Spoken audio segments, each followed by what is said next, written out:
Hello, hello, hello, and welcome to another episode of QuickSchopes. Today we have the Jacquemus, J-Force 1, and that is in white, metallic silver, white. Let me take this opportunity to ask you to pre the box.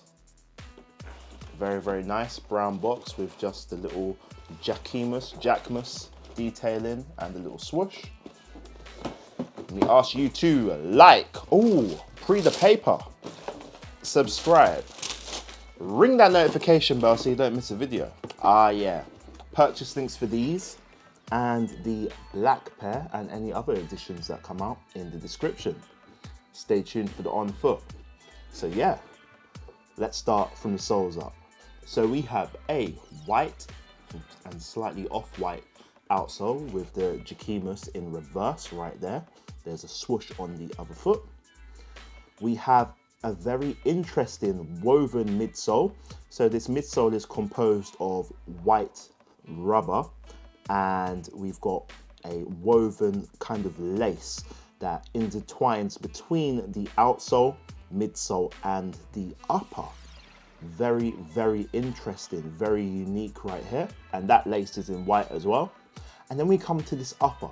So this upper is composed of white leather, smooth grain leather, similar, maybe a little bit better than your usual leather.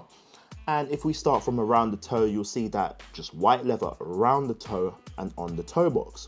Going up the shoe, this white leather continues around the eye stay. And at the base of the eye stay, you'll see that we have a very interesting metal dubray featuring JF1. This is not an Air Force, this is a JF1. This dubray is in a pair of sail laces to the thickness that I like, and these sail laces conceal a white nylon tongue. And at the top of this tongue, you'll see that we have the J-Force 1 in, again, sail on a white tab. If we take a look at the mid portion of the shoe, you'll see that the mid panel again is in that white smooth grain leather. And then we come to this swoosh. So this swoosh is rather interesting. As you can see, it's a small metal swoosh, usually one that you see on the eye stay, embossed or stitched, but here we have it in metal. Very, very interesting. If we go to the foxing of the shoe, you'll see again the foxing is the same in that white smooth grain leather, as is the heel. And the heel features the Nike swoosh and the Jacquemus, which is debossed into that leather. If we take a look inside the shoe, you'll see that the sock liner is white, as is the insole, which features the Jacquemus in a slightly different shade of that sail or off-white color. Let me know what you think of this pair. For me, very, very interesting to say the least. Clearly there is a lot going on this shoe, but let's break it down. Well, it already feels broken down. It does feel a little bit deconstructed, but let's start from, the obvious change. It is that midsole. So there is no midsole as such. It just feels like some insoles compacted together and then bonded together with this stitching, which it gives it a very, very different feel effect. It feels a little bit lighter as well. Yeah, quite interesting to say the least. The upper itself, the paneling is similar to your Air Force 1, but there are differences. You can see the comparison right there. You can see the profile of it is really, really thin. It's a little less structured and rigid and, like your normal Air Force 1. This midsole or lack of midsole, just bonded by this lace. The grooves, it just feels like after a couple summers, this is completely gone. If this goes flat and then you start wearing out on the lace, it might start pulling apart and the shoe like really falling apart. How do you repair something like this?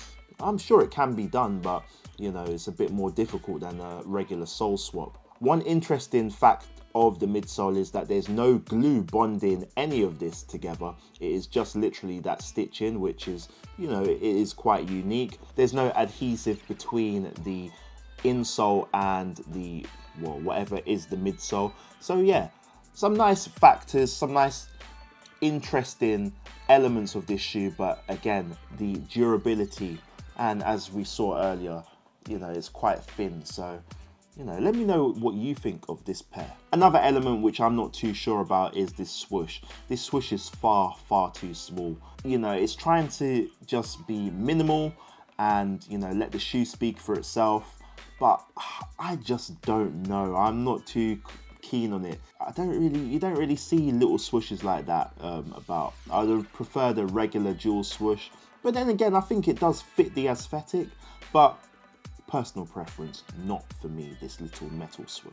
On foot, the shoe does feel lightweight and it does feel quite comfortable.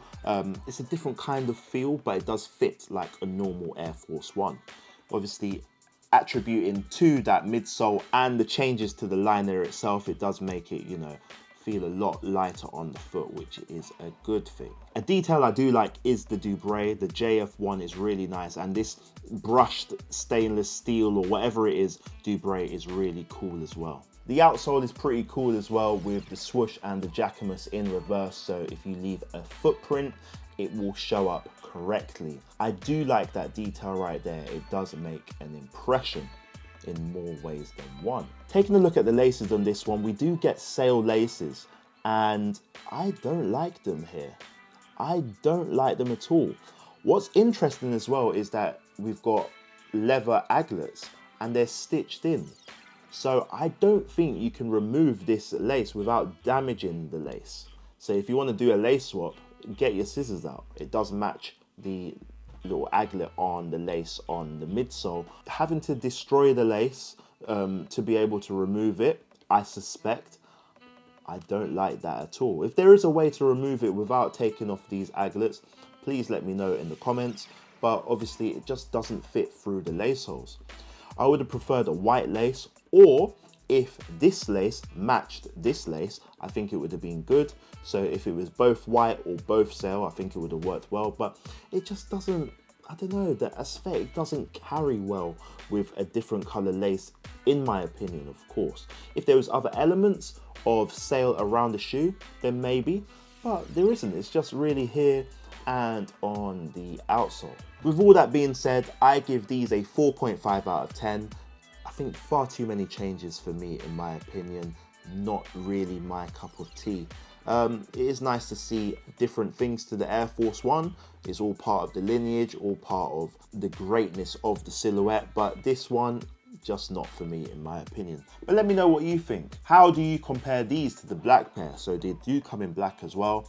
Purchase links for both and the reviews in the description. Anyway, I've been Schopes. Thank you everybody for subscribing, sharing your thoughts. It is always appreciated.